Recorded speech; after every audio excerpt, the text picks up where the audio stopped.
नमस्कार. मी डॉक्टर सरिता वाघमोडे कोळेकर. या व्हिडिओमध्ये आपण पाहूया गुइलेन-बॅरे सिंड्रोम याविषयीची माहिती. सध्या पुण्यामध्ये जी-बी-एस या डिसीजचे रुग्ण सापडत आहेत. तर याची संख्या आता 100च्या वर चालली आहे. झपाट्याने या आजाराची रुग्णसंख्या ही वाढत आहे. तर हा जी-बी-एस किंवा गुइलेन-बॅरे सिंड्रोम म्हणजे काय? तर या आजारामध्ये स्वतःची इम्युनिटी, रोगप्रतिकारशक्ती ही नर्व्हस सिस्टमवर हल्ला करते. त्याच्यामुळे मसलमध्ये वीकनेस, नमनेस किंवा पॅरालिसिस या प्रकारचा त्रास होतो. हा एक दुर्मिळ परंतु गंभीर असा नर्व्हस सिस्टमचा डिसीज आहे. हा डिसीज कोणत्याही वयोगटातील व्यक्तींना होऊ शकतो. पण लहान मुलं आणि 50 वर्षावरील व्यक्ती यांच्यामध्ये याचा त्रास जास्त दिसून येतोय. जी-बी-एस हा एक ऑटोइम्यून डिसीज आहे, ज्याच्यामुळे शरीराची रोगप्रतिकारशक्ती ही स्वतःच्याच मज्जासंस्थेवर किंवा नर्व्हजवर हल्ला करते आणि त्याच्यामुळे नर्व्ह जे संदेशवहन असतं, नर्व्हजपासून जे सिग्नल ट्रान्समिशन होतात मसल्सला, त्याच्यामध्ये डिस्टर्बन्स येतो आणि त्यामुळं मसलमध्ये वीकनेस, पॅरालिसिस किंवा अशा गोष्टी दिसून येतात. सुरुवातीला हातापायाला मुंग्या येणं, बधीरपणा जाणवणं असं होतं. त्यानंतर हळू-हळू श्वास घ्यायला त्रास किंवा चेहऱ्याच्या मसलमध्ये वीकनेस, फेशियल वीकनेस जाणवतो किंवा गिळताना त्रास होतो. असे काही सिम्प्टम्स आहेत. हा त्रास झपाट्याने वाढत असतो. म्हणजे अगदी अर्धा दिवस ते 1 दिवस याच्यामध्ये सिव्हिअर होऊ शकतं. त्यामुळं लवकर निदान करणं आणि त्याच्यावर योग्य औषधोपचार करणं हे खूप गरजेचं राहतं. जी-बी-एस होण्याचं नेमकं कारण अजून स्पष्ट झालेलं नाही. परंतु काही व्हायरल किंवा बॅक्टेरियल इन्फेक्शन नंतर हा त्रास होऊ शकतो.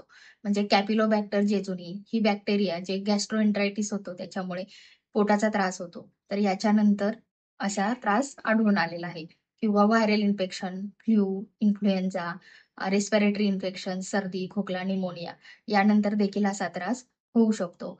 किंवा व्हॅक्सिनेशन नंतर किंवा एखाद्या सर्जरीनंतर असा त्रास दिसून येतो. एखाद्या लाखामध्ये 5 लोकांना हा आजार होऊ शकतो आणि खूप रेअर अशी कंडिशन आहे. परंतु सध्या याचे रुग्ण दिसून येतात. त्यामुळे खबरदारी घेणं खूप गरजेचं आहे.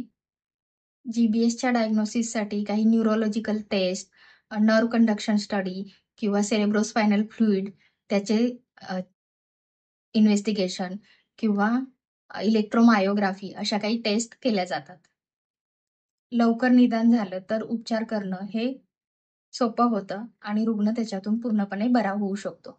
जी-बी-एससाठी सध्या प्लाझ्मा फेरेसिस किंवा इंट्राव्हेनस इम्युनोग्लोब्युलिन थेरपी अशा ट्रीटमेंट दिल्या जात आहेत. जी-बी-एस होऊ नये म्हणून काय काळजी घेतली पाहिजे किंवा प्रतिबंधक उपाय किंवा प्रिव्हेन्शन टिप्स. तर सर्वात पहिलं संसर्ग होऊ नये कोणताही. त्यामुळे स्वच्छता राखा, हायजीन मेंटेन करा. जी-बी-एसचं कारण अजून समजलेलं नाहीये, तरी पण लूज मोशन्स किंवा नॉशिया, व्हॉमिटिंग या त्रासानंतर किंवा एखाद्या व्हायरल इन्फेक्शन नंतर हा त्रास दिसून येतोय.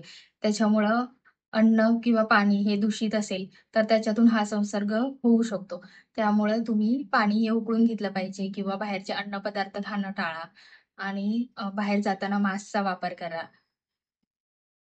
फळे, पालेभाज्या हे स्वच्छ धुवून मग त्याचा वापर करा.